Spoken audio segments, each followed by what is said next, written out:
qu'elle grondera, hein. Allez-y, allez-y.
Et ce matin, on commence par fourbir les cuivres, ça veut dire faire les cuivres en fait, nettoyer le bateau.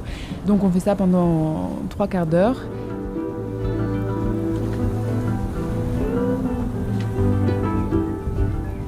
Aujourd'hui, je suis de nouveau à la barre et je comprends pour la première fois vraiment comment ça fonctionne, comment garder un cap. Parce que c'est pas évident au début de comprendre, de voir aussi comment le bateau réagit, ça met un peu de temps.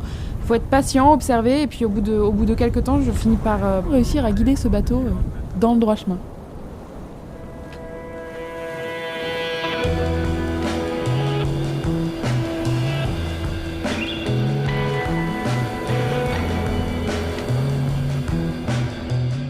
Je regarde un peu avec Charles, donc, qui s'occupe de remettre à jour toutes les cartes.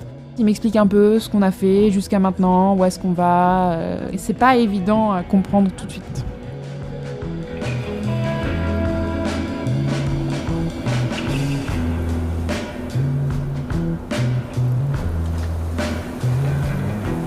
J'apprends que je vais faire une activité qui me ravit. Je vais monter le grand mât, pas encore tout en haut, hein. Apparemment on me prépare, on le fait par étapes. Je me dis que les conditions sont quand même belles et que c'est une chance de le faire, alors j'essaye de pas trop réfléchir et puis je monte à la première vergue. Et moi qui pensais avoir atteint destination, en fait il fallait que je me déplace sur cette vergue. C'est vrai que j'essaye quand même de profiter parce que c'est quand même une grande chance d'être là et j'ai plus peur et je profite.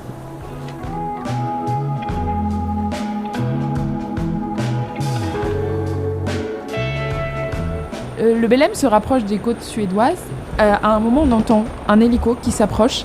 Donc c'est hyper impressionnant à voir. Et il dépose donc ce plongeur directement sur notre bateau. Il remonte instantanément. C'était vraiment juste un exercice.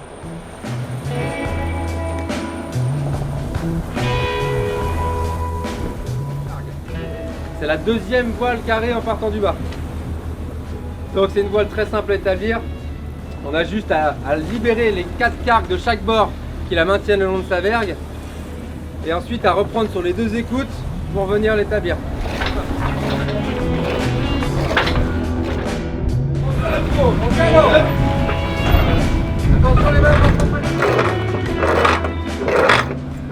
Donc notre bateau continue sa petite route, on se rapproche des côtes et notamment de Simrishamn. On jette l'ancre près de cette ville. Et c'est vrai que là, la lumière est super belle. Et encore une fois, je me rends compte que c'est une chance de pouvoir faire ce voyage avec ce bateau et dans ces conditions.